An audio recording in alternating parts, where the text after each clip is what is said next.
Welcome to the Vinny Roc Podcast. Much more than this, I did it my way. Hey, what's up, guys? You guys know that this show wouldn't be possible if it wasn't for our sponsors. I'm just going to give a couple highlights right here. I know I'm going to miss a few because this is something new, but eventually I'm going to have more organization. I'll be able to hit all the key points. But right now, first off the top of my head, we're going to say Leadsinger's Whiskey. Leadsinger's Whiskey. Obviously, we have a bourbon. We have a rye, a spice or cinnamon whiskey, right? Yeah, I call it a cinnamon. Yeah, and a spiced rum. So those are amazing. Find them in a place near you. If you cannot find the Unicorn of Whiskey, please go ahead and contact one of the social media pages, Facebook, Instagram, whatever, and we'll tell you what states we do have it in currently. There's a few surprises. We have a few big states that we just signed, so I'm pretty excited about that. Another one of our sponsors, and I'm proud to be an owner of this, is Warfighter Tobacco. Warfighter Tobacco is a brand that started no more than about a year ago and actually took off from the Drinker Bros podcast and now is continuing on to jump on with this podcast, obviously because I am one of the shareholders. But some exciting news in the Warfighter Tobacco world. We have partnered up with a big company. Plasencia Cigars is the ones that are making ours now. They are producing them for us. The quality of them has just shot through the roof. They're a Nicaragua brand now, and it's an exciting new thing. I think if you guys have had them before and you love them, you're gonna freaking die for these now. Go check out warfightertobacco.com, Warfighter Tobacco on Instagram and Facebook. Give them a follow and check them out. Another one of our sponsors, you already know, Steel. This is one of our big sponsors that jumped on board and helped us out really early on. And that is not to be confused with Warfighter Tobacco, but this is Warfighter Hemp. Yes. If you're tired of the opiates and the zombie apocalypse, the zombie dope, or PTSD symptoms, the CBD oil. The CBD oil is kind of the way to go for. There's no psychedelic effect. There's no involvement with psychedelic effects or anything like that. And am I correct? This is legal in every state? Yes, it is legal. Yeah, so that's one of the things. This is something that Boone is a big advocate for. This is CBD oils. This is supposed to be. I haven't tried it yet, personally. I need to jump on board, but I'm not sure if I'm allowed to yet or not, so I'm actually looking into that. Yeah. And I think I am. Even though I'm military, I think I'm still allowed to use You still got CBD. that stigma of it. Right, I'm nervous, right? Yeah. Like, all of a sudden but let me double check on that for you guys before you do it. If you're military, anyone else, go ahead and check it out. This is Warfighter Hemp. What's the promo code for Warfighter Hemp? The promo code for Warfighter Hemp is Vinny. VINNY. It's it. That's Vinny. it. Just Vinny. Promo code is You're Vinny. the man on that. Well, I like that. If you use Vinny as a promo code, you'll get a little bit of percentage off. Am I right? Yes, sir. You will get 10%. 10% off. And you guys use that code. Check it out. Let me know how it goes. I would love to hear some of the feedback on this. Don't forget, that's Warfighter Hemp. Yes, and another one of our sponsors, Article 15 Clothing. You guys know where it's at, article15clothing.com. Check them out. They got women's shirts, men's shirts. They also got some winter line coming out here soon. Check it out. Hey, if you use the promo code ROCCO, ROCCO, I'm pretty sure it still gives you 10%. If it does, let me know. If it doesn't, let me know. Our next sponsor is Valor. ValorSpirits.com has a sweetener that is made from the nectar of the agave plant.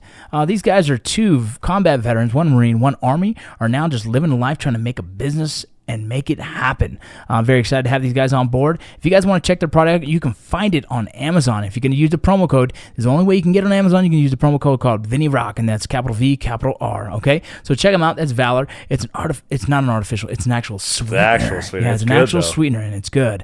It's very good, and it's made from the nectar of the agave plant. I love that.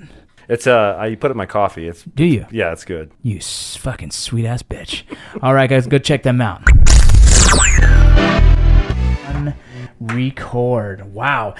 Holy smokes. Hey, what's up, guys? This is our first podcast. I'm actually scared out of my mind. If you guys don't know, my name is Vincent Rocco Vargas, known by Rocco or Vincent or Vince or Vinny Roc now. It's kind of getting confusing at this point, right? But I'm here. My buddy, my boy, my college baseball buddy, he's actually helped me with the podcast. He is my sound engineer, self-taught, actually. That's Mr. Kasner. Mr. Kaz, how you doing, bud? Good. How's it going today? Good. So this is my boy. We played college ball together. I give him the call, said, dude, I need some help with a project of mine. He jumped on his ruckus and made it here. All the way from Idaho. 35 miles an hour the whole way. I had no clue what a ruckus was until I saw it. Oh, man, they're great. I'm actually a big fan. That's actually how I'm learning to ride a motorcycle, and that is a true statement. But we'll get to that another time. Yep. So, guys, if you know who I am, you know why I'm doing this. I decided to kind of do my own podcast because of certain situations that are going on in my life. All right, and I'll get into that a little bit more after this. Who am I? For the people that don't know, right? Maybe we're going to pull in 1 or 2 or 3 or 4, hopefully 20, that don't know who I am and are going to be interested in hearing this podcast. I am Vince Vargas. Let's see. I'm just going to go through it real quick. Born in San Fernando Valley, California in 1981. Went to high school in James Monroe High School, played some baseball there, played a little bit of football as well, played on the summer basketball teams as well. Never actually played a full season, actually a season at all of basketball, but I love the damn sport. I actually did the same thing in college. I played on one of the practice teams for a little while. But either way, after high school, I did some junior college in Valley Community College, got in a little bit of trouble, went to Glendale Community College. Got in a little bit of trouble and went to Northern California where I met my man here, Kaz. No trouble there, though. No trouble there. Just good old baseball, right? It was actually the best summer baseball of my life. We're going to get to that in a whole different show when we talk about baseball and what baseball has actually done for me in my life. But again, continuing on. After that, I went up to Kentucky. I played at a school called Brescia University and made it all the way through a preseason before, boom, I was hit with... Academic ineligibility. That's what it is. There you go. That's the correct one. So I lost the full ride I had there. I already stacked up about $4,000 in college debts because I'm an idiot. And I decided to join the military. So from there, I joined the military, took off to the military in 2003 in October to Fort Benning, Sand Hill, as an infantryman with a Option 40 contract. At the time, I don't believe it's called Option 40. I think it was just a RIP contract. Got through all that, luckily, not knowing what I was doing. Again, this will be a whole different topic. We're going to talk about that. It's pretty wild. But got into Ranger Battalion, 2nd of the 75th Ranger Regiment when I wanted 1st Battalion. And 1st Battalion is actually by the beach, right? So I think everybody wants to be by the beach. But instead, I was sent to 2nd Ranger Battalion in Washington. Did my 4 years there. During those 4 years, I did 3 combat tours. 2 to Afghanistan, 1 to Iraq. Several different schools, Ranger School, blah, blah, blah, blah, blah, other things. And then after that, I got out and went to Arizona to raise the kids. Became a corrections officer for a few years. From there, I jumped into the Border Patrol. From the corrections officer, I became a special operations of the corrections. And then I jumped into the Border Patrol after that. And then after a couple of years of the Border Patrol, I jumped into the special operations there with Boer Star. And I was attached to BORTAC for a good part of my career there. After that, I think everyone from here that knows who I am knows kind of how it went down. I was part of Article 15 Clothing, still am part of Article 15 Clothing. We started doing YouTube videos, or Matt was already doing those, and I jumped on board with him just being a buddy of mine, him being from 2nd Ranger Battalion. And, from there, it just kind of took off. I gained my passion once again for entertainment and have decided to resign from the Border Patrol in about 2015. And I continue on a path with hopefully in the future with more television and movies and whatnot. And so that's where we're at today. I am also a husband and a father of 6. 4 before I was married, and I was just blessed to have 2 more coming to the family that were my wife's kids, Christy. And so now we're doing it, man. We moved to Salt Lake City, Utah area. And we're just kind of working on so many different projects, right? I mean, yeah.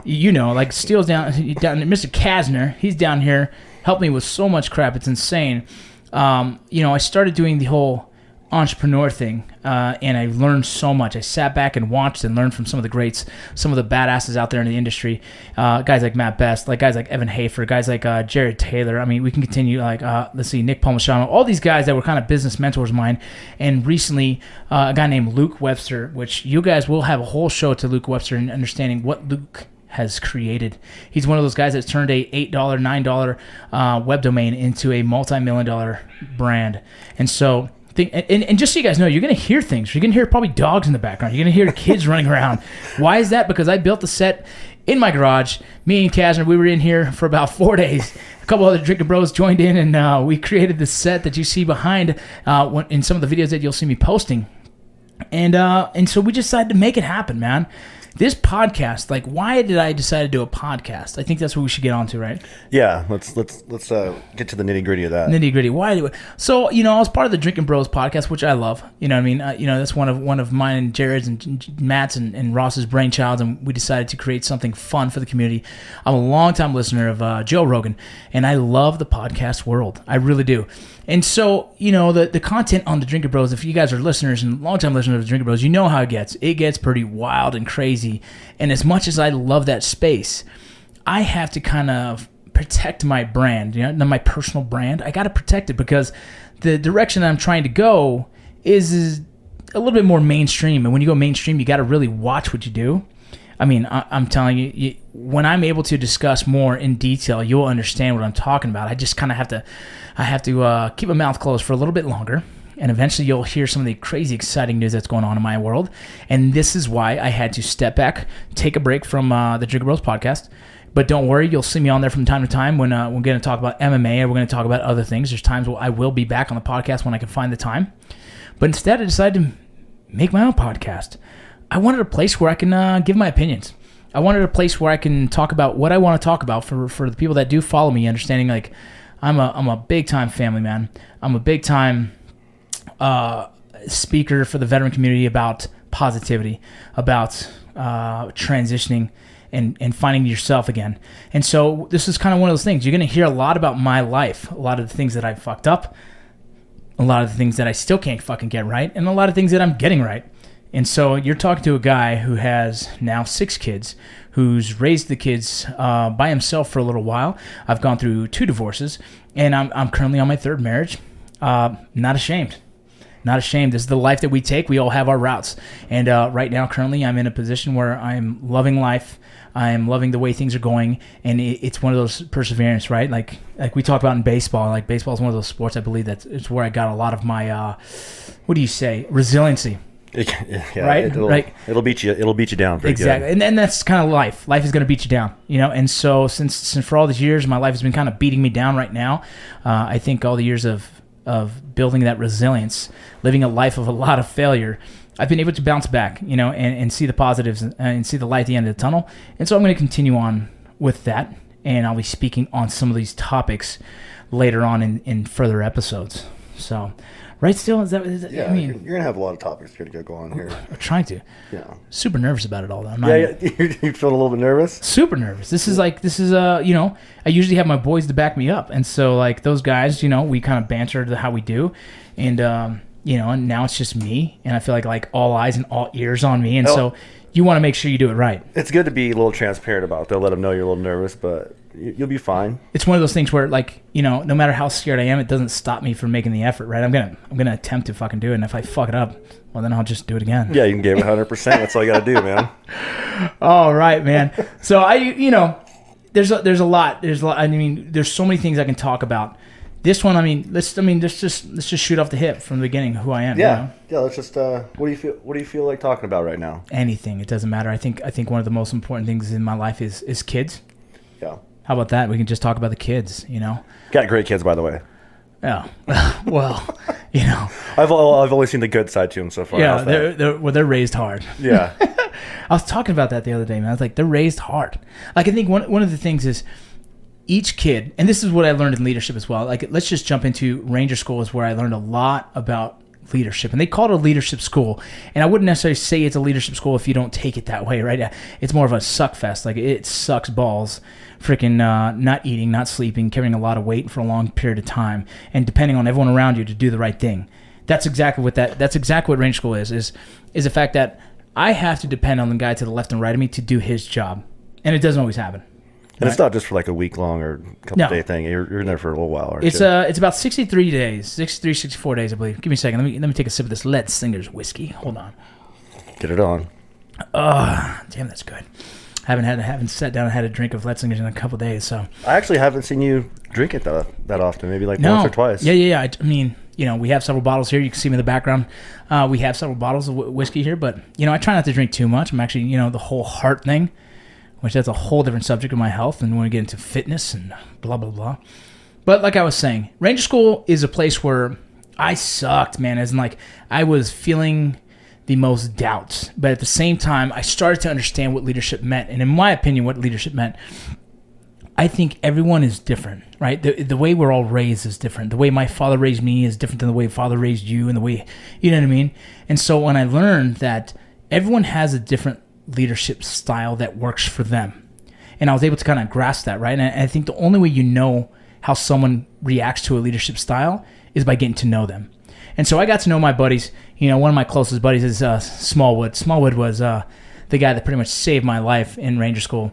But, I got to know who can get yelled at, right? There's some guys that you're just like, listen up, motherfucker. If you don't do what I say, I'm going to fucking kick your ass, right? And those guys, they'll react, right? But if you do that to someone that's not used to that, you do that to someone that was raised different like that was raised more, I don't know, maybe say, hey, don't disappoint me kind of attitude. Yeah, the ones that didn't get spanked very much as a kid. Yeah, exactly. The one that doesn't, the ones that are not raised in my house.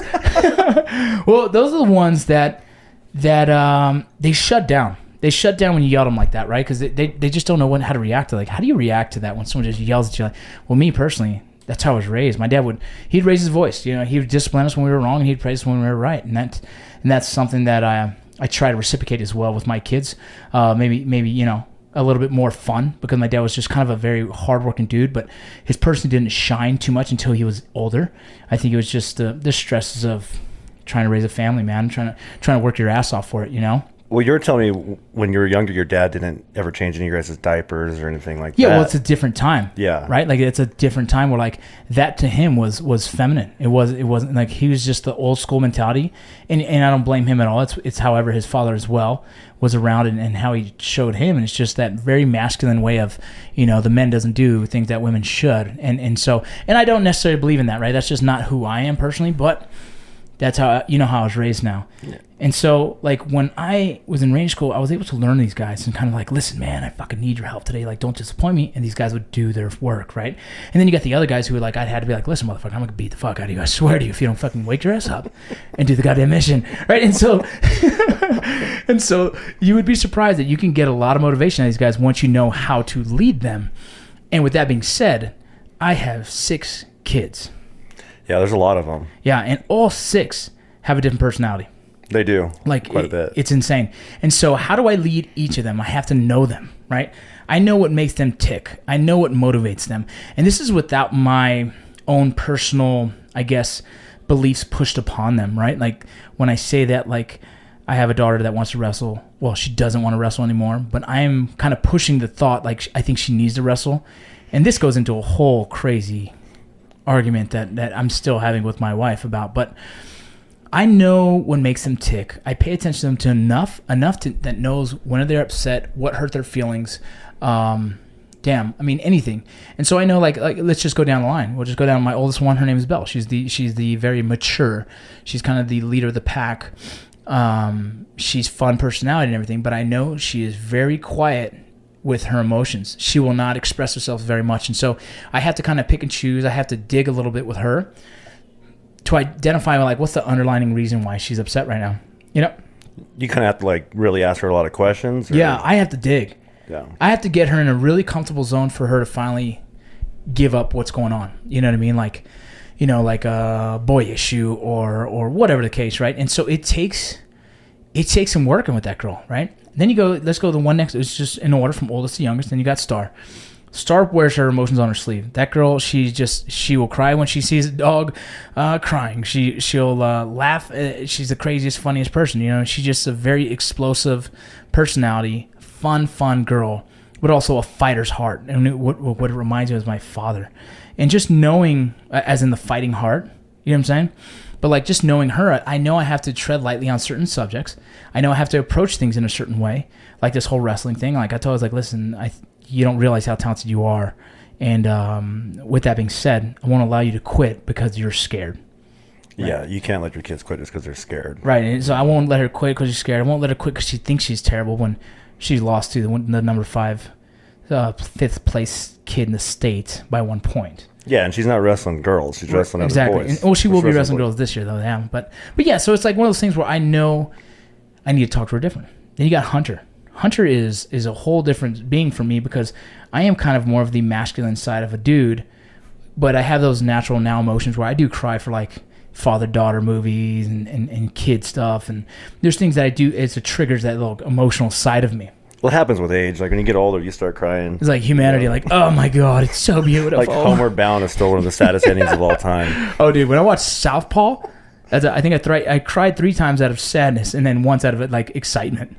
Like, that movie just tears me apart. I haven't seen it yet. I don't know if I want to now. You're out of your mind. If I'm going to cry. Oh, you're going to love it. Just stay in your room and cry. Dude, it's fine. Just let it let it out. It's like, that movie makes me cry, but that's how it is. Like now, my age, there's going to be guys listening to this. Like, some of you guys listening to this and be like, oh, what a bitch. Like, what a pussy. Like, what I say to that is like, fuck you, right? Like, that's just me. That's like, fuck just you. You let me be me. Like, I'm not going to, I don't care how masculine you think you are. I'm going to cry whenever the fuck I want. And on Southpaw, I cried 3 fucking times. Once because I was really happy that so that's 4. But either way, so that's her, right? And Hunter is the emotional male. Mm-hmm. He likes bright colors. He likes to dance. He doesn't like confrontation. And so for me, my oldest son, raising him and expecting him to be like me was hard to swallow. Yeah. Imagine that, right? Like when you have your first son, you're gonna kind of think like, man, he's gonna be a badass baseball player, and then he goes and tells you like, I don't like baseball, Dad. Yeah, that would see for me, like, gonna be a first time parent. If I was gonna be a first time parent, I would be just scared about, like the things that I was into as a kid, sports and stuff like that. But if my kid wanted to do something different, albeit, that's fine. Well, you kind of have to, right? Yeah, you can't force them to do something. But you're telling me it won't hurt your heart a little bit that your boy doesn't want to play baseball? Oh yeah, it would crush me. It would crush me internally. I wouldn't outright tell him no. Like the one sport where you can coach, you can teach, and you can't hand him that craft that took you so many years to learn. Yeah.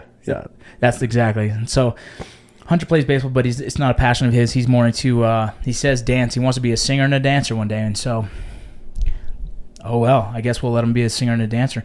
I don't even know how to promote that. Yeah, but next thing you know, you could be Justin Biebs. Yeah, just beebing it up, man. Dude, that's the thing. Like I don't, if that's his passion, bro, do it, right? Yeah. And so, like, I'm definitely going to help him as far as I can to make sure he does well in his dreams. But I don't know that world. Maybe, well, you're starting to get to know that world now. Start taking auditions for the Disney Channel, all that kind of stuff like that. Well, I'm saying I got to start figuring out where to lead him in the right direction for that. Yeah. But it's different, right? And then so let's go to the next one. We got Holden, who's he's my 8-year-old. He's the one that has a reading disorder, just like me. And so there's a lot of similarities there. Plus, he's a spitting image of you. I could just picture like a little mini Vince right there. That's exactly it. Like, he looks just like me. He had this reading disability. He's also very talented in sports. And so it's like, dude, this is a little me, which is even more scary for me because it's like, I know how hard I struggled with things in school, like reading. Like, I was made fun of for years about my reading, and it was just like one of those things where I start counting right before it was my time to read. Like, I would count. Yeah, I'd be like, okay, read that many lines ahead. Oh, so you knew it. Yeah, okay. And then one kid reads one line too fucking far. I'm like, you motherfucker. Now we got to start all over again. You just fucked up my shit, dog. Yeah, dude, so I'd just leave the class and I'd say I have to go pee or some shit. Like, dude, it was a fucking hard time. Well, back when, the school back then, there wasn't a lot of focus on kids like that had dyslexia and things like that. It was more of just you sat with all the other kids. Wasn't the special programs they have now. Right, and you know what? My parents, bless their hearts, they work so hard. Even when they identified I did have a reading disorder, we went to a reading tutor for about a year, and it just didn't help. Right, like, I think I got closer to where I was, but then again, I went to high school, and then it got worse, and eventually, me being good at baseball was able to be one of those things where I can kind of squeeze through all the classes. I'm telling you, my class grades, man, let's see. I probably have never gotten straight C's. I think everything has been C's, D's, F's, like my whole life. I've gone to summer school for almost probably, from 7th grade all the way to my senior year, every year. Really? Every year. Whoa. Yeah, I had to go because I had to make up classes. That's how far behind I was getting because I kept failing classes, and it was like, I didn't do homework, I didn't because I couldn't read. I was frustrated as fuck. You know what I'm saying? I didn't do any of the hard projects. Summer school is one of those things. If you show up every day in summer school, usually they give you a C. Yeah, you're passing for sure. Right, because I'm just there. Yeah. And so I showed up every damn day. I put a smile on my face, and and I got through. And so I ended up getting through high school. I didn't get my actual cap and gown until the day of graduation. I had to negotiate that, and I grabbed it and ran and got in line. That's how it was just pretty dramatic. Were you scared that you were going to graduate to walk? Or? I was terrified if I did it, my dad would whoop my ass. Did your dad know that you were close to not graduating? They all knew. Oh, okay. They all knew. It was like my sister. I have a twin sister, so they all knew my sister was obviously going to do very well. And then you got me. It's like, what? Like, it was growing up was like this. Like, she got straight A's. They're like, yeah. If she got a B, they're like, what the hell? What are you doing? Blah blah blah. And they're like, me. If I got straight C's, dude, I swear they would have bought me a car. Yeah, they were taking you out for steak dinner. Yeah, and like it was that. the greatest. Yeah, it's a little bit of a unfair advantage, but that's just the way it was. So we go back to Holden, right? He's the one that is very similar to me. So I'm trying to do my best to make him the best version of me, right? I made a lot of mistakes growing up, and if sports becomes his thing, I plan to really mentor him more. I think the one thing that I wish I had better as a kid is listen to a lot of my mentors, my father, my brother, listen to a lot of people that knew more than me, and I was just such a hard-headed, like, I'll figure it out. I'll do it myself. You know? Yeah, you were listening to other people, kind of. They would win one ear and out the other. Right, you're like, yeah, I'll figure it out, right? And so I ended up making a shit ton of mistakes throughout my life that I hope to God none of my kids make. But at the same time, it's like I'm going to hopefully mentor them a little bit more. And again, I'm sure they're probably going to go in one ear out there and they're going to fuck it all up. Yeah, like yeah. You made up a good point the other day. You said you can have two of the exact kids raising the exact same, and they'll turn out different. That's exactly it. And I feel like that. Like you raise them exactly the same. You know, it's funny how different. Like imagine some of the mistakes that we've made in our lives: drinking and driving, freaking fighting, freaking anything.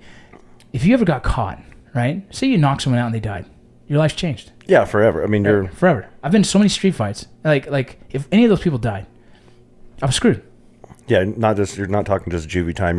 No. As soon as you get in that system too, That's what I'm saying. You start that system and you know how that goes.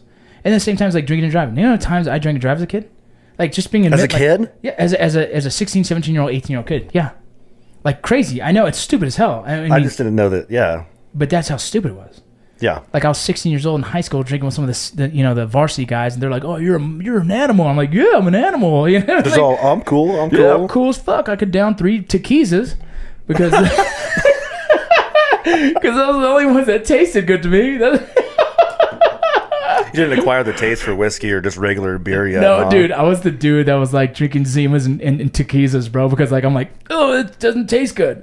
And then one day, if you would have had Mike's Hard Lemonade back in the day, you'd have been like, game oh, on. this is it. This is what I need. Yeah, when Smirnoff came out, I was killing those. I was killing Smirnoffs. Do you remember those? Yeah, well, I remember them. It's like a joke, which if you get iced, like people will hide the ice around there. Dude, they didn't have that when I was younger. It would have been fun. Yeah, it would have been fun. I would have been trashed. But the thing is, like, I remember the day beer started tasting good. Do you remember that day when beer started tasting good to you? I had a brother that was like 8 years older than me. He is 8 years older than me. So I kind of got introduced to drinking at a pretty early age, and it was pretty much beer. So yeah, well, I'm Hispanic, right? We started drinking at a young age with your father, right? He's like, yeah. Here, mijo, grab a beer. As long as you stay home, it's okay. Yeah. Well, beer does taste different to me now. Like I remember what it used to taste like when I was younger compared to now. Yeah, exactly, dude. When I was younger, I remember I came home from a baseball practice. I think it was in the summer, probably from 16 to 17, and I was looking for something to drink. The house had nothing. My dad had a fridge in the backyard full of beers. I mean, always full of fucking beer. I made shit tons of money off my father in recycling cans. What kind of beer? Bud Light, bro. The real Mexican beer. I thought it was Budweiser. No. My brother calls it the real Mexican beer. He's Your brother does? Yeah, because there's more Mexicans that drink Bud Light than they do fucking Coronas. Yeah, well, I guess like Mexicans don't really like Coronas that much, do they? Dude, I'm not a fan of Corona. I'm not a fan. I love Tecate. Mm-hmm. That's probably my favorite beer. But dude, that one puts the weight on. That one, yeah. Packs on the calories. Yeah, that's the first time I really got trashed at a baseball game. I was like 17. It was a Sunday league game with my buddies called the Stogies. It was one of my summer teams I played on with. It was like a grown men's league, but I played there as like 16, 17. They handed me a Tecate, and I think I drank 2 and I passed on the table. At the field? Yeah, at the field. Yeah, at the field. They had to wake me up, and I was like, "Oh, it's time to go home." I'm like, "Oh shit, I'm out." Did you like some of the guys just carry beers in their bag? Dude, yeah, it's one of those things, right? Yeah. Like the Stogies was. I played in a few leagues like that. The Stogies was one of those great teams that the San Fernando Valley knew about. It's the guys who just they didn't go to, or they went to college and nothing happened. They just local, well-known ball players, and it was just a fun team to play on. I was just honored just to be on that team. Yeah, it's one of those teams. But like I said, I came home one day from a summer baseball game. Nothing to drink, went to the back, grabbed 1 beer. I took a major sip from that motherfucker, and I was like, oh my God. That tastes so good. That was great. That was great. It seriously was one of those mouth-quenching damn things. So then I drank 2, and then I drank 3, and then I fell asleep right there. My mom came home, and I had to grab all the bottles and run to the backyard. Oh, shit. But that's the day. What are you going to do the first time one of your kids, you catch them drinking a beer or something? It's one of those things, too. I think, like, in my house, I'd be interested to introduce them to the idea of it. It's scary, though, because I don't want any of them to be like me, right? 16, 17 years old, drinking with a bunch of older kids and hanging out. Like, it's the scary thing. But I'm not the type of parents like, hey, you can fucking do lines of coke in my house. As long as it's in my house, I'm cool with it. Like, fuck no, dude. Oh, yeah, here, smoke this joint with me. Yeah, smoke this joint. Like, fuck you, dude. That's not going to happen, right? But you want to have a beer in the house New Year's Eve with a family and you're 16, 17, I might let it slide. I think you're allowed to do that too. I think you're allowed to. I hope so. I don't know about the state of Utah. Well, yeah, let's check the laws. I'll first check the laws before I get arrested. Then I'm going to allow them to drink a beer. I think I got their webpage bookmarked just so I know what all the rules are. Oh, man, it's so different being here in Utah. But like I said. It's a good thing, though. Yeah. I think that. So let's hit the two next kids. Yeah, real quick. I was going to say we get to the next kids now. So we got Taylor. Taylor's, one of my stepchildren. And again, our family, we don't go by that. Like you've heard, we don't use step anything. No, you always say I have 6 kids. Yeah, and I'm not a fan of that, right? I don't see them as 6 kids. When I took them into my household, when we got married, I decided these are my kids, and I treat them as such. I discipline them the same. I talk to them the same, and no difference. If you're in my household and you're my kid, you get treated the same, and it's with love and with discipline. It's just the way it goes. And so Taylor's my really meek, quiet personality. She's really coming to, though, because being around the other 4, you have to have a personality. Yeah, they play a lot, and they have to, and you have to be tough. Yeah, you got to be able to deal with it. You got to be able to dish it out as much as you get it. And so she's learning a lot with that, man. The girl is just the sweetest thing, and so it's exciting to learn more about her personality. I'm excited to see which route she takes, whether it's sports, whether it's tumbling, what she does. She's great. She's a great student. I would love to see her come out of her shell a little bit more, and I think slowly it's happening. Yeah, well, I think, like you said, with the other kids around, they're always doing something. Most of them are out of their shell in that sense. Yeah, you kind of have to in this house. It's a very independent world. They all serve themselves. You know what I mean? You've seen it. Yeah. It's a bunch of soldiers in here. Yeah, it's crazy. And then the youngest one we have is Jarek, and that's another one of my stepkids. Again, like I said, we don't call him that, but just so you understand who I'm talking about. My youngest son, his name is Jarek. When he first came into my life, he was a very big mama's boy, and that is something for me that I do not put up with. It just didn't fly well with it doesn't happen, right? And I understand it, right? Like, I think that's why me and Christy, our parenting works really well. I'm the disciplinary person, and she is the nurturer. But for me, he's a boy, and I told her really early in life, I said, listen, you allow me to raise this boy as one of my own, or else I don't know what we're even doing here, right? Because you can't treat 5 of them one way or 4 of them one way and then 2 the other. Exactly. It just doesn't roll in this household. I just want to allow it. The dogs. You hear the dogs barking? I hear them a little bit. Yeah. I'm gonna shoot a text. But kids, get those damn dogs before I start choking them. But one of those things is Jarek. I'm trying to raise him to be a little bit more tough, a little bit less reliant on mom, and more independent on himself. He's a little brainchild, though. He is. Kid is smart. He's what, 4? He is 4, and he can read. He can read at a 2nd grade level. Yeah. So he's got it going on. That's insane. I just shot the text to my daughter, like, get those dogs to shut up, please. So it's the craziest thing. You have 6 kids, all 6 different personalities, and the scariest thing as a parent, and you don't know this yet, right? Because you have a dog who you treat as your son, right? Yeah, that's my little man. It's probably very similar, but less complicated, right? Because these kids all have different personalities. Yeah, I just got one dog who's got one weird personality, and that's it. Yeah, just super scared. Yeah, he's just scared all the time. Well trained, but super scared. Yeah, he's just a spaz. But the crazy thing about these kids is, I'm so terrified that, what am I going to do while raising them and fuck them up? There's a chance that I raise all these kids the best I possibly can, and one's still going to be a serial killer. That's a pretty dark way of looking at it, but it's possible. You never know. I thought about the other day. I was like, well, the odds are when you find the one lighting the fire in the backyard, burning something down, then that's when you're gonna kind of get scared. Well, it's always scary, man. I have one hunter. He was drawing these dark pictures, and he's like, this one kid, he kills this kid, and he's like, Dad, can you help me publish this book? I'm like, fuck no. Yeah, no, yeah, absolutely fucking not. I'm not gonna let you publish this crazy ass fucking thing. What's wrong with you? What have you been watching? Yeah. Well, the thing is, half the shit they see on TV, they just want to regurgitate on paper or something, and I'm just like, what the fuck is that, dude? Yeah, because mostly they're watching Disney Channel most of the time, aren't they? Yeah, but they have access to Netflix, and when they go on that, so I just had to put all the restraints on all their phones, their little iPads and everything, so they couldn't get to. I guess the stuff that they were trying to watch is just some crazy dark shit, dude. There's cartoons out there that are fucked up. Yeah, there's some. Just think about what's that cartoon, man, with the donkey and freaking Shrek.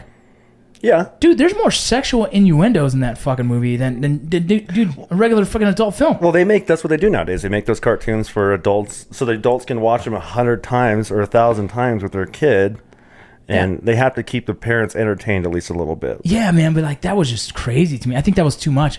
I watched Anytime you got Eddie Murphy oh my god, voicing, one of the greatest guys ever. yeah, one of the greatest comedians ever. But his shows like Delirious and Raw, Dude, they are freaking dark. They're not just dark, they're funny, but like it's that humor that's like, whoa, bro. Yeah, that edgy humor. It's one of those like, you know, we talked about this, like big fans of the comedy world, right? All the comedians out there. I'm a big fan of a lot of, like, just even Joe Rogan's comedy is just crazy because you wouldn't expect Joe Rogan to be cussing as much as he does. Oh yeah, I didn't know that much either, and then I started watching his comedies, and I was like, or his stand-up, and I was like, oh, he's a little bit. Yeah, but then you go back to Richard Pryor. I started watching comedy. Richard Pryor was the first one that I think I remember even watching. You know, then you got Andrew Dice Clay, another one. Yeah, Dude, he was Rodney crazy. Dangerfield was really Rodney Dangerfield. Who was the dude that died that used to scream all the time? Ah! Sam Kinison. Yeah, Dude, yeah.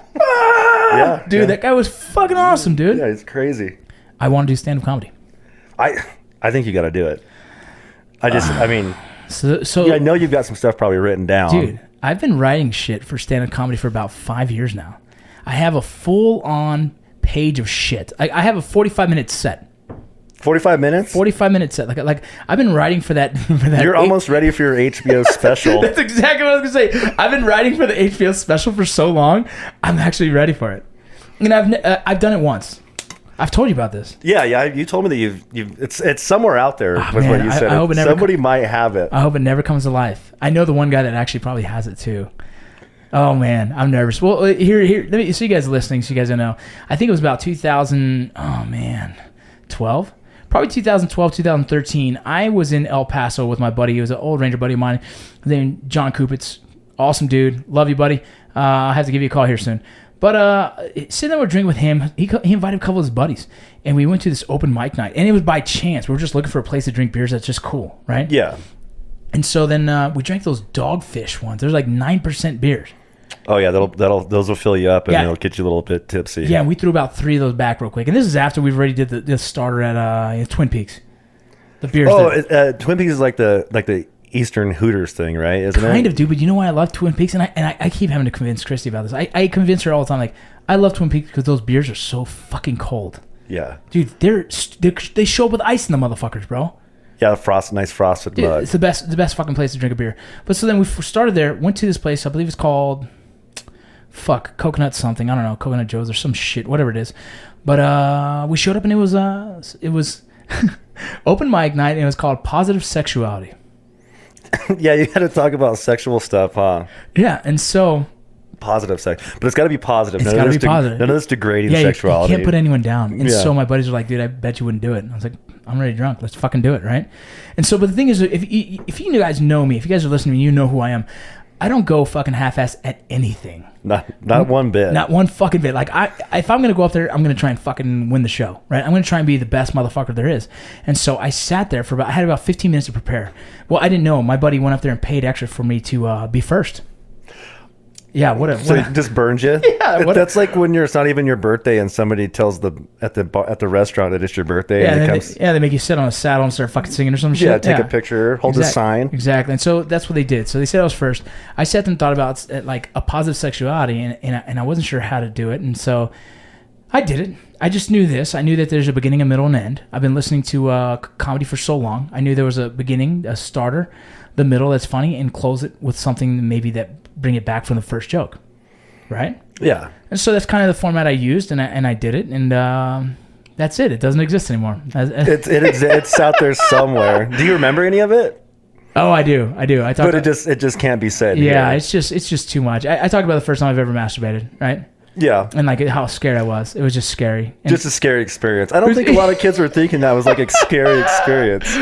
I think everyone in their head was terrified of the moment. Like, what just happened? Every kid saw that when they seen the JCPenney's lingerie section or something like that. They weren't scared. Oh, God, it was so bad. Remember like everyone's term for was like, dude, I was beating my meat. Remember when you were younger? Oh, all the names for it? Yeah, beating your meat. Like God. You can't, dude. I hope that thing doesn't show up. Is that what did you use that terminology? I did. I talked about it, dude. I talked about it. Yeah. Oh, whatever. God. It's gone. For 15 minutes? No, man. I think I only did it for about 5 minutes. Somewhere it was short because obviously I've never done stand up before. But were people laughing though? That's the thing. Oh, they were, dude. And that's what we like. It was exciting. That's what comedy's all about. You just gotta make That was somebody the laugh. thing is like I didn't have a bad moment. I was up there and people were laughing, people were smiling. When I was done, they stood up and clapped. And my buddies were like, "Dude, that was fucking amazing." Were you sweating or anything? Were you pretty nervous? No, I'm very comfortable about getting on stage with anything. I can get on stage and do my thing, and especially if you just want me to tell a story, like that's something I can do. Yeah. But I think it was just like I wish I was prepared for that, and I think it did drive a little bit more. Like that's why I started writing even more. So I have, like I said, now I have a full thing. I sent it to a buddy of mine. Oh, a buddy of mine is Griff. We played college ball with in Glendale Community College. He does stand-up comedy, and I sent it to him. Dude, I didn't even think about it. If I look at our messages, I might find it. Hey, if you guys are listening, if you guys are interested in seeing that, I can try and find it. Any of you Let us know. Yeah, if any of you I have want to it, watch it. I'm gonna look for it here in a little if bit. any of you have it, please do not post it without letting me see it again first.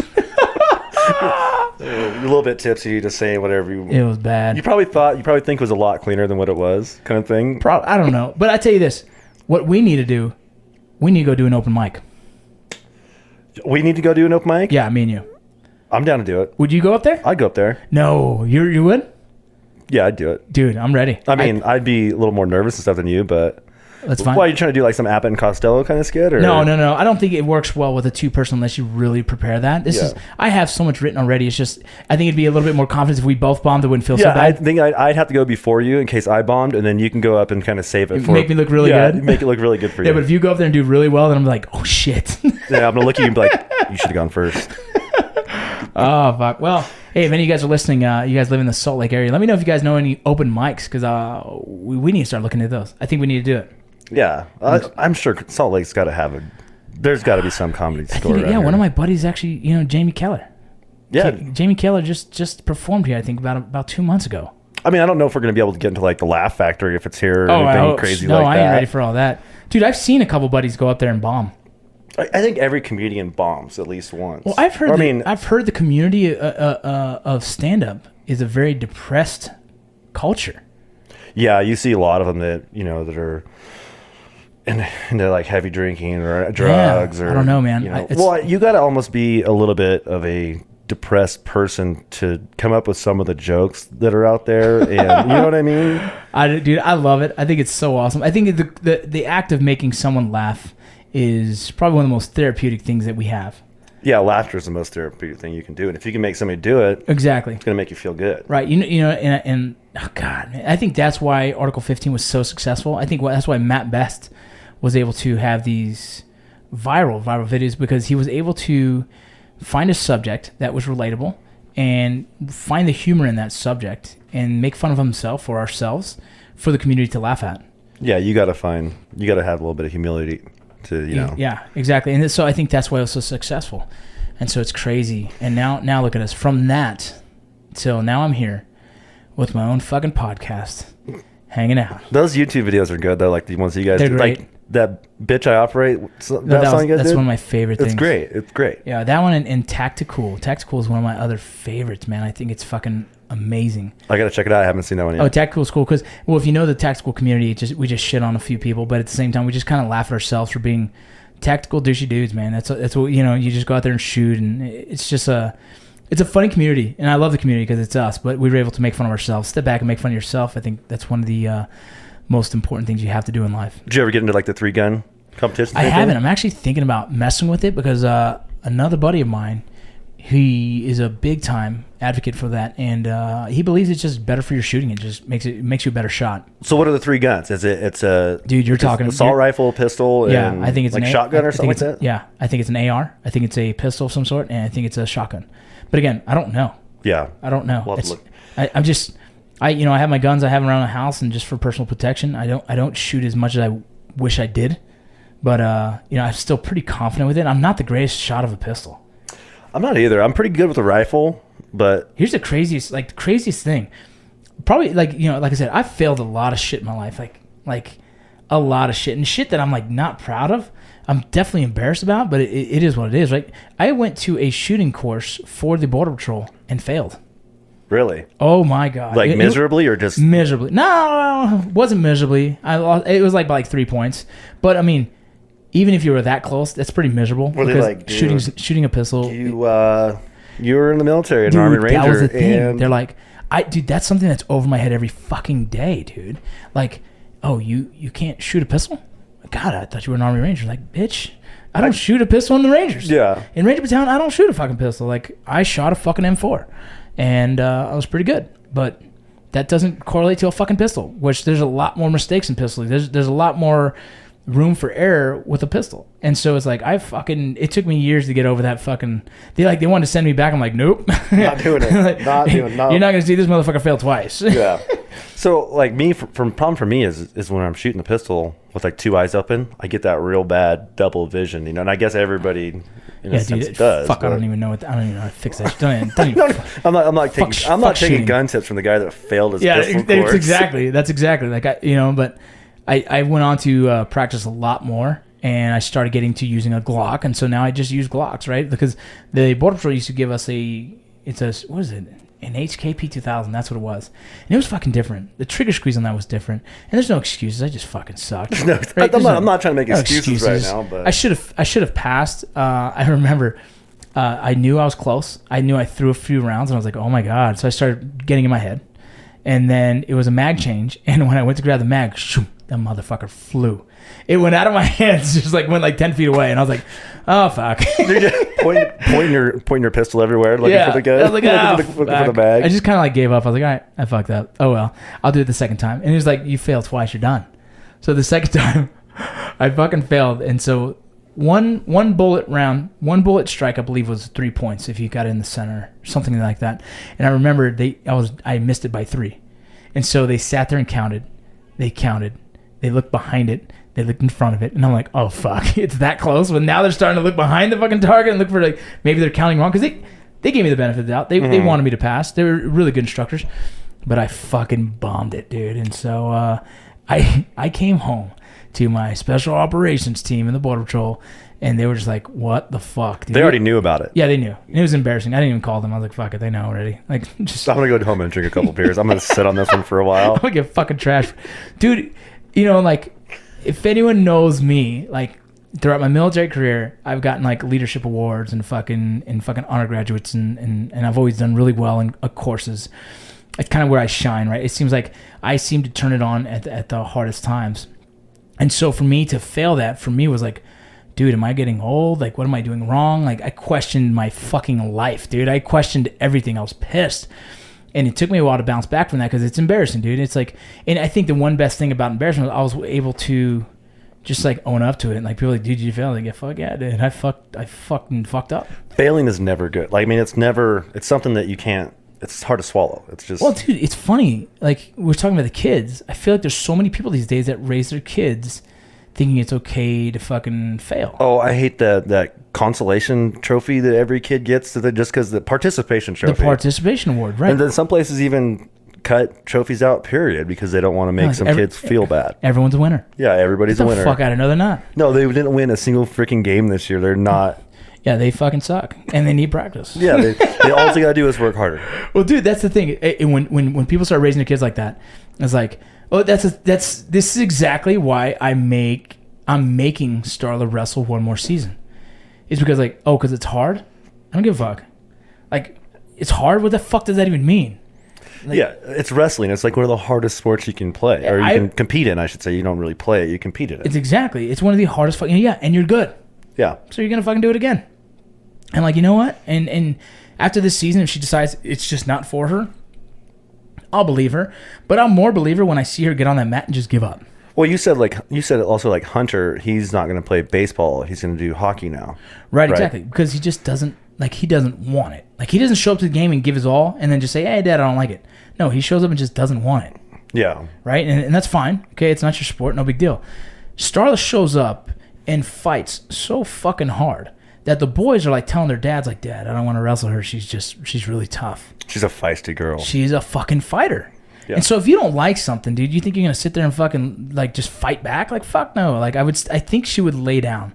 And this could be one of the worst decisions as a father ever, right? And people are probably going to be like, oh, you're an asshole for making her wrestle. Like, okay, fuck you. When your kid's in the same position, you do that. But I'm trying to raise winners here, right? I'm trying to raise kids that are the willingness to engage, the willingness to just fight when it's hard. I think what people forget is that life is fucking hard.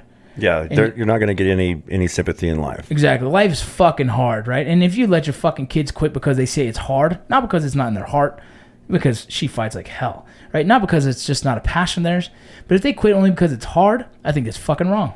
Yeah, you can't let them do that. I think they're gonna quit every time life gets hard. They're gonna quit, and then you run the risk of them quitting life completely when they get older. Yeah, they quit one thing. Yeah, They're bound to quit something later. So then they have a heartbreak and they quit. And they, like fuck no, dude. So I'm telling you right now, for those of you listening, you guys are gonna probably follow the wrestling career of this girl. She's gonna wrestle this year against girls only, and I pray that she finds success, because she found so much success in wrestling against boys, but very little wins. And I want to say success. She, the boy in the picture on my Instagram, I posted it. If you guys want to check out my Instagram, it's vincent.rocco.vargas. About 10 pictures down, it shows my daughter there wrestling on top of a boy, and she's like smiling, right? She's not smiling. She's looking up, really confident, looking at the coach, waiting for the next move. That alone was like, dude, that was awesome, right? Like, this girl just has the confidence, just like to take instruction from the coach and be poised enough to do it. The boy that she lost to that day was by 1 point. That boy that ended last season, was the 5th in the state of Texas. Yeah. 5th in the state of Texas, and she lost by 1 point in overtime. And understand, like, the whole crowd was watching, like, holy shit, who is this girl? And she's fucking sprawling, she's shooting in, she's freaking sitting out, she's doing all the fucking moves, and she lost by 1 point. And she came crying to me, and she's like, Dad, I suck. I'm not good. I'm like, you're out of your mind. Yeah. That loss doesn't represent failure. That loss doesn't represent you're terrible. That loss represented like you fought like fucking hell and you belong here. It'd be one thing if your kid's losing, getting teched every match. Exactly. You know what I mean? But that was Hunter. Yeah. Hunter showed up without any heart and passion for it. He didn't want it, and it was getting scary because he showed up and let them flip it the fuck out of him, dude. I saw him getting hit tossed. Yeah. And I'm like, all right, that's enough. This kid doesn't belong on the mat because he doesn't want to fight back. Now I'm risking injury, and I don't want to risk injury in my kids, and so that's why he's done wrestling. But that doesn't mean I let him quit. No, they're all going to play a fucking sport. Yeah, they got to be at least involved in something. You can't just sit around all day. Well, you know what he's going to do? Hockey. Yeah, that's crazy. The kid who doesn't want to fight at all decided he wanted to play hockey. So this is going to be a fun ride for that kid. I don't think they let you fight when you're younger. Oh, come on. They got to. When you get older. I don't think they're going to just let them drop gloves and start punching. Well, I hope they do, because that'd be awesome to watch. Imagine that, a bunch of little 10-year-olds out there just dropping gloves. Oh, dude. You know what? Like, we can just get into this here right now. It's like, I think the reason why I'm able to face failure so well is because baseball. Yeah. And this is going to be a whole podcast. I'd love to have the guys from Baseballism in here, and talk about some ping dinger. But baseball, man, I mean, I had games, dude, the junior college, no, it was the Legion All-Star game. I was in the Legion All-Star game. We're playing at the college that I ended up going to, and I started, then we took us out, and then it goes into extra innings. Boom, they put me back in the right field. There was a kid that was in second base that I swear was one of the fastest kids in the All-Star game. The guy had so many stolen bases. He's on second base. He is the tying run, and we have 2 outs. Nope, sorry, 1 out. Pop up to me. I'm like, dude, I'm going to hose this motherfucker at third. I'm going to be the damn hero. Right? I thought about throwing him out so much. Like, I visualized it and I was ready to go. Boom, I dropped the ball. I went to try and throw it before I even had it. You know how that goes. Yeah, you just go and start your crow hop early. Right, exactly. I was like, boom, drop the ball. Glove was already closed. I dropped the fucking ball, and then I grab it and just throw it home because I know there's who's going next, and I overthrow that motherfucker. He scores. The next guy goes all the way to third. Next dude in, base hit, scores, run, they win. Did you just have your head down out there just like... Bro, I was so fucking embarrassed about this shit, dude. Like, it broke my heart. It was the most embarrassing fucking thing. My mom's there, and she's like, Vinny, you did good. I'm like, what? What are you talking about? So you made the All-Star team, huh? Yeah, I was like, I lost the game. Who did your parents know? Like, how did you get on this team? People hated me, bro. I swear, I had friends that didn't even look at me. They just didn't talk to you for like, hey, what are you guys doing at the game? Not hanging out with you. Yeah, not with you, motherfucker. You dropped the ball. It's like, dude, it was fucking hard to take. I've gone home from baseball games thinking like, fuck this sport. I'm done. Yeah, and you know that. It'll literally rip your heart out. Not literally, but it'll just tear you up. Yeah, baseball was my first love and my first heartbreak. Yep. First 30 heartbreaks. First 30. I've had a few home runs hit off me that ended the game. Walk-offs. Yep, that's happened to me. Dude, several grand slams. Jill end the game. End the game. For walk-offs. Yep. And I throw the pitch. I hit it. They hit it, and I'm like, all right, I'm out of here. I'm gonna start walking to the bus. I'll see you guys on the bus. Don't even talk to me. Yep. My bad, dog. I'm not shaking any hands. Oh, dude. But like, I've given up a couple myself. It hurt. I don't know about grand slams and home runs, but I've given up a couple walk-offs. Dude, it sucked. It sucked. But that's where I think I've learned the initial bounce back, right? I think that's where I learned the first initial bounce back. And then, lost some friends. There's a couple friends of ours from back home that were killed due to gang violence. And that was weird to take, right? Yeah. It's just kind of one of those weird things that I did grow up in LA, in the San Fernando Valley area, and mainly in the It's Northridge now. It was North Hill, Sepulveda, Panorama City is really where I spend a lot of my time with one of my best friends out there. And so I did see a lot of gang violence. Man, my buddy's family has ties with the Mexican Mafia. And so, you're just around it. Our school was covered in freaking gangs. I mean, those are gangs that are associated with the Mexican Mafia. Those are Southsiders. Sureños, right? And so it's like you see it. I stayed away from it as much as I possibly could because of baseball, because of the way my dad had me fully engulfed in sports, so that my time was occupied other than hanging out in the streets. But when I wasn't there, I was with my boys. And I'm actually writing a story about this called Eddie's Bullpen. It's actually one of the places that kept me away from a lot of shit, because it was the place that you can go when you're not playing baseball, when you're like summertime or something like that. You can go there and hang out, and it's like a baseball card shop, comic book shop. And dude, it was like all these rival gangs and stuff would just go there. It's like the truce, the location where you can just hang out with your boy.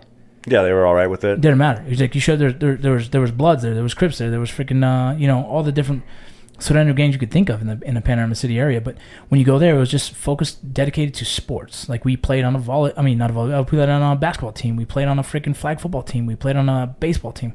And it was just one of the coolest things that these three brothers, made this like little community, and it was just the safe place for us to go.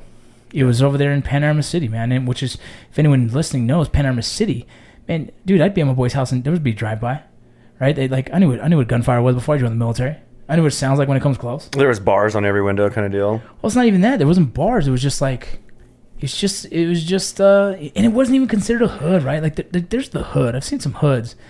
It's just common ground, dude. It's just what reality was for us growing up in that area with just the gangs around it, And I didn't think much of it until I started going around other people that didn't know that, and I was like, oh shit. And I lived actually in a nicer area. The area I grew up was more. It was like there was a freeway, and you lived on the left side of the freeway. It was kind of a safer area, and you lived on the right side. You start going towards a lot of the bad areas. I mean, there was a street, Orion. Dude, I remember honking to try and pick up my buddy, and 4 dudes run through the door trying to sell me drugs. Oh yeah. What do you want? What you need, bro? What you need? I'm like, oh shit, I don't need nothing, no, bro. I'm just calling my buddy real quick. Yeah, is Gabriel around? But that's how it was, right? Like, I was in a school where there was a kid that got stabbed 20-something times with a pencil. I was in a school where we lost we beat Compton in a playoff game, and they did a drive-by and killed one of our students. No shit. Yeah, legit. So it's like, in the area, it was like, it was there. I wasn't involved in it like a lot of some of my friends were. But dude, we were around it. You know what I'm saying? I was at a Sunday League baseball game, and there was a drive-in, and they killed like a 14-year-old kid who threw up the wrong gang sign. I don't know. It's very weird. It's a lifestyle I know, though. I remember when we first met each other up in Chico, you were telling me that you had to wear white shirts with certain colored pants and shoes. Dude, yeah, like you remember British Knights? Oh yeah, BKs? The BKs. Oh yeah. So there's a version of BKs that looked a lot like the Nike Cortezes, and it had a BK, and there's a gang that went to our school called 13K, and so the B looked like a 13, and so my buddy Roman bought those shoes. They said BK. And he wasn't a 13K cat. He just bought the dope ass shoes. Yeah, he didn't know any better. Right, like we all dressed aside. Dude, we all wore solo jeans and freaking. I was wearing 38s as a freaking 15-year-old kid, and I wear 38s now as a fucking 36-year-old. Right? I'm like 200 pounds heavier. Right. So the thing is, like, it was just we all did that shit, right? So he's wearing those, and I remember these dudes came up to us and they fucking tried to hit him up for his shoes, and we're like, oh, we're about to fight, because Roman, he don't take no shit from no motherfucker, and I'm sitting there, I'm backing him up too. I'm a fighter, scared out of my fucking mind, but I'm gonna fight him. Because you don't know what that turns into, dude. We just know where we're at. Like, if you start a fucking feud with some crew, potentially they're always going to fucking chase you down, right? And so this kid was trying to take his shoes, and we were able to just talk him down because like they respected us enough, thank God. Yeah. Or else it could have been a fucking lifelong feud with some fucking crew that didn't like us because we got jumped for some fucking shoes. And that's the thing is like you wear red in the wrong place, you wear blue in the wrong place, and then it started turning into fucking you wear purple and orange, and you're like, fuck man, I don't know none of this shit. Running out of colors pretty soon. Yeah, I'm just gonna wear a white shirt and a fucking gray hoodie. I'm good. Leave me alone. You shave your head, you get fucking hit up. Like, dude, you'll go get a soda in school, and someone goes, "Where you from, homie?" I'm like, "What the fuck, dude?" I'm like, I'm from down the street, dog. Coming like, from math class, yeah, actually. Yeah. Like I'm I don't know. What do you mean? Like, what does that mean? But it's like growing up with a guy like my dad. Like my dad was he was a gangster back in the day. But it's so different, right? The evolution of gangs, right? I think that's one of the most interesting concepts is back then my father used to watch warlords fight in New York with belts. Yeah, you said he grew up in like Brooklyn. He grew up in the Bronx. In the Bronx, that's right. But the crazy thing was like this. He tells a story that two gangs, rival gangs, they showed up. And they were going to fight. And it wasn't a rumble, dude. They got to two fucking warlords. And they showed up in the center. And they fucking started beating the fuck out of each other with belts. West Side Story kind of stuff. Exactly. And he's watching from the rooftop and shit. And they're fucking beating the fuck out of each other. He's like, yeah, right. He said that they pointed at his little crew. And they all got scared. Like, oh, fuck. We're out of here. He thought that they were next, right? So then he fucking moves to L.A. He moved there around 14 years old. 13, 14. He moved in the Echo Park area. And then he kind of got associated with those dudes. Right, so he was an Echo Park kid, just growing up there, protecting the streets. It became like a neighborhood thing, right? Have you ever seen the movie The Bronx Tale? No, I haven't seen it. One of the best fucking movies, and he made us watch it as a kid several times. But it just kind of talks about, it's just really a cultural thing. It's a protect the neighborhood thing. It's really what it was. Yeah, it was a different thing back then. Like it was protecting the neighborhood. Right, and so it turned into like, he got in trouble. He got caught into a little bit of a fight with a little bit of another rival gang, and that's when he had his opportunity to finally jump away from that shit. He joined the Marines, and he became a Marine. And that, I think he stayed away from that culture, not because of his own. I think he ended up meeting my mom and decided my mom wouldn't have it. Yeah, right? I was gonna say your mom probably didn't put up with that shit. No, she wasn't gonna have it. But it's just part of his culture. It's what he knows, right? And so, by the time I was growing up, gangs turned from that to start gang banging. And actually, the evolution was a tagging, and then from tagging went to way more gang bangers because there was gang bangers, but then there was taggers.